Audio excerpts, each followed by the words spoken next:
Vamos a ver un breve resumen de lo que es la estadística descriptiva como introducción. Bien, las técnicas estadísticas generalmente se emplean para tomar decisiones importantes, como cuáles.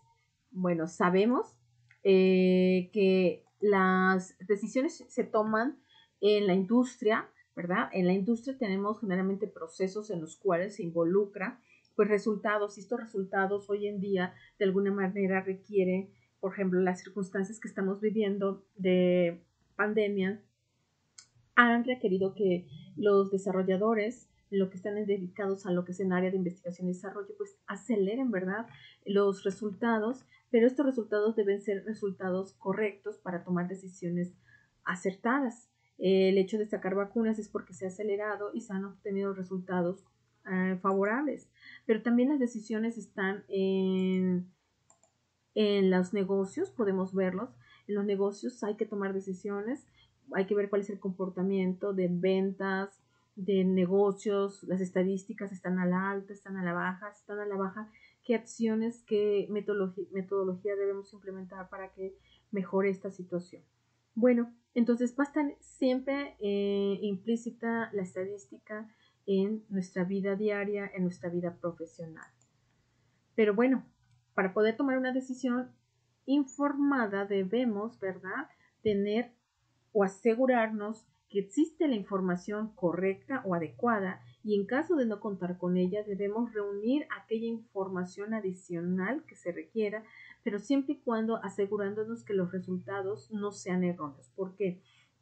Porque esto va a ocasionar que pues se presenten conclusiones o resultados incorrectos. Por ejemplo, una vez que se cuenta con esta información adicional a la que ya se cuenta, pues lo que se requiere es resumir los datos como de una forma útil, ¿verdad?, que nos permita analizar esa información con la que se cuenta y a partir de ahí obtener conclusiones y hacer inferencias. Sobre todo, esta parte es importante prestar atención, que las conclusiones y las inferencias, ¿verdad?, de alguna manera puede llevar implícito un riesgo de tomar una decisión incorrecta. ¿Qué quiere decir? Si nuestros datos que tenemos aquí son erróneos, pues nos llevarán a tener conclusiones y a hacer inferencias incorrectas. Por lo tanto, es importante que la forma en cómo se reúne esta información sea bajo una metodología. ¿Qué se entiende por estadística y cuál es la definición de estadística? Hasta ahorita podemos ver que pues la estadística prácticamente se refiere a información numérica. ¿Pero qué vamos a hacer con esa información numérica? Bueno, además de contar con ella, pues algo tiene que hacer. Tenemos que presentarla de una forma gráfica. Aquí podemos ver en esta gráfica nos presenta el volumen y acciones de Frito-Lay. Es una empresa, está representada con las barras en color claro, en tanto que el resto de la industria que está relacionado con lo que son las categorías de botanas representa la barra oscura. ¿Aquí qué podemos decir? Bueno, lo que podemos interpretar de esta gráfica es que la compañía de Frito-Lay acapara el mercado de lo que son las botanas. Sus productos estrellas son las papas fritas y las frituras de tortilla. No obstante, en los pretzel pues está baja, ¿verdad? La colocación de su producto pretzel está muy baja con respecto al mercado. El resto de los competidores pues está es un poquito mayor el porcentaje que tiene con respecto al de pretzel. Entonces, de aquí podemos deducir que aún así Frito-Lay sigue siendo una de las compañías más grandes que abarca el mercado de lo que son las botanas, y que de aquí una de dos puede decidir la empresa o meter aquí estrategias que mejoren el incremento del volumen de ventas de pretzel, o se mantengan así. ¿Qué quiere decir? Aún así, cuando ellos son fuertes en otras áreas, ven que aquí tienen un área de oportunidad que mejorar. Entonces, son algunas de las interpretaciones que podemos darle a los datos de forma gráfica. Ya podemos tener los datos resumidos y de ahí partir con una interpretación o un análisis del mismo.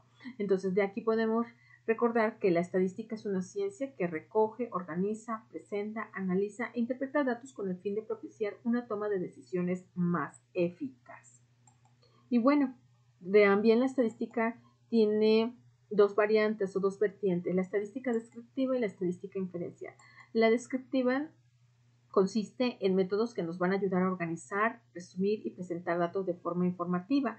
En la estadística inferencial hablamos de métodos que se emplean para determinar una propiedad de una población con base en la información de una muestra de ella.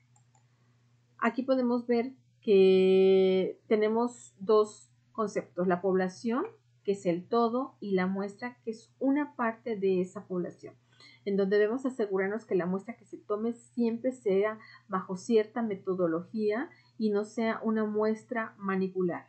¿Por qué? De ser una muestra manipulada, eso nos llevará a resultados erróneos y a tomar decisiones también erróneas. Entonces, cuidemos que siempre que una muestra se tome sea bajo una cierta metodología.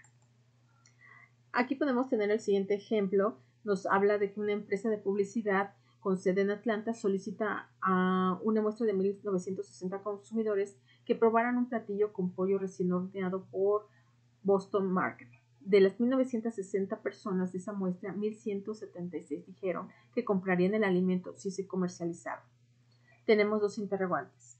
¿Qué podría informar Brandon y asociados al Boston Market respecto de la aceptación en la población del platillo de pollo? Bueno, si nosotros observamos la cantidad de las personas que sí respondieron de forma favorable con respecto al alimento, podemos ver que es más de la mitad de esa muestra. Entonces aquí podríamos decir que específicamente dividiendo este valor entre el total nos da un resultado de 1.6.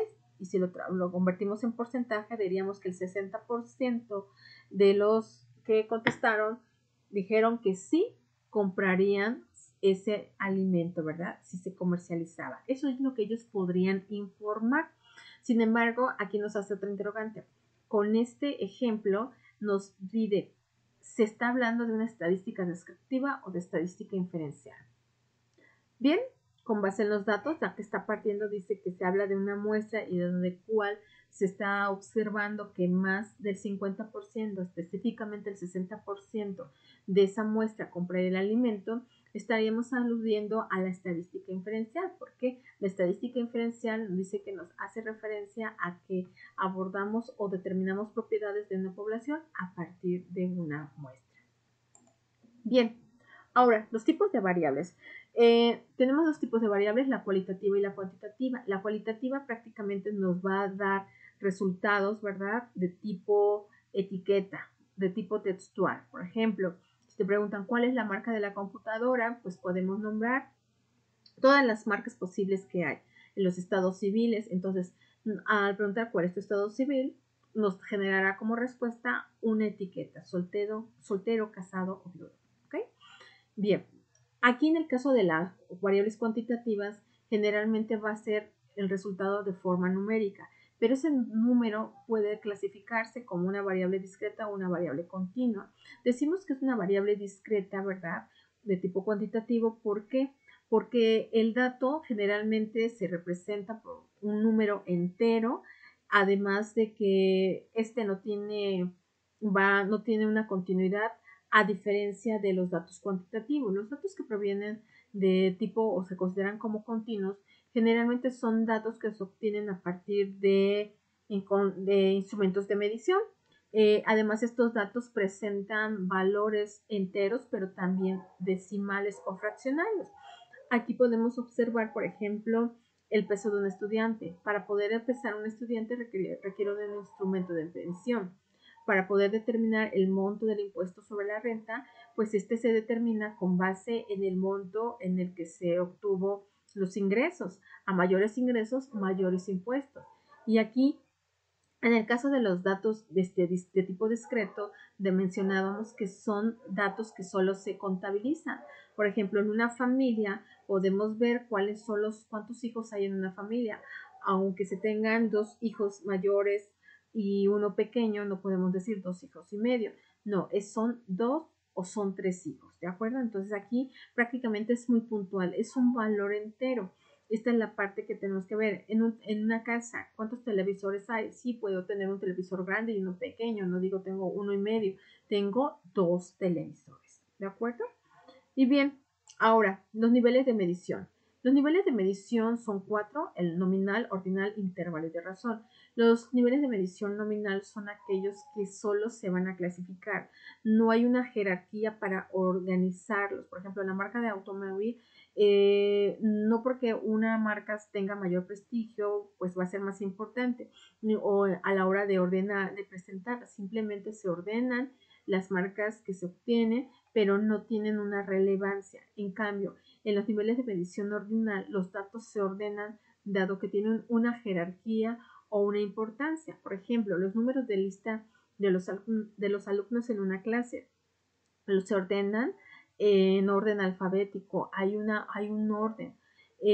Podemos hablar que prácticamente hay un grado de significancia o de importancia en ese resultado.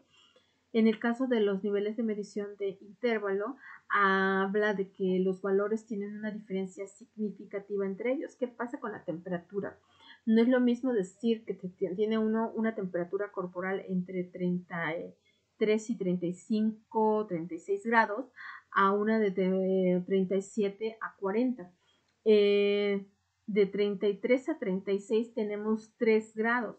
De 37 a 40 tenemos otros 3 grados casi, y entonces hablamos que hay una cantidad, hay un gradiente entre ellos dos, pero la temperatura que se encuentra entre 33 y 36 grados, pues de alguna manera nos dice que puede ser una temperatura aceptable, ¿verdad? Pero en tanto que la temperatura estuviera entre 37 y 40, ya nos da una alerta de que algo está pasando, puede ser una infección. Entonces, ese grado de significancia que presentan esas diferencias nos hace hablar de que este nivel de medición es de intervalo. El de razón. Aquí algo muy importante dice que el valor 0 sí tiene una significancia, sí tiene un valor. Entonces, aquí, por ejemplo, podemos ver número de llamadas de ventas realizadas. ¿Cuántas llamadas hiciste y qué ventas realizaste? Es decir, si generaste 5 ventas, ¿cuántas llamadas hiciste? 10 llamadas, por ejemplo. Hay una relación 10 llamadas a 5, de 2 a 1, ¿verdad? Aquí podemos ver número de pacientes atendidos. Ahorita podemos ver que podemos decir ahorita que se está presentando las contingencias de la pandemia, cuántos contagiados hay por día o cuántos contagiados hay por semana. Hay una relación de número de contagiados en función del tiempo. ¿Ok? Entonces, estas son las características sobresalientes de cada uno de los niveles de medición. Y podemos ver aquí, a manera de ejemplo, tenemos que este sería un resultado de un nivel de medición nominal en donde no hay un orden. Es indistinto poner primero este resultado que este o que este. No porque este haya obtenido un valor, un porcentaje mayor, significa que debe ir primero. Entonces no hay una relevancia para ordenarlos.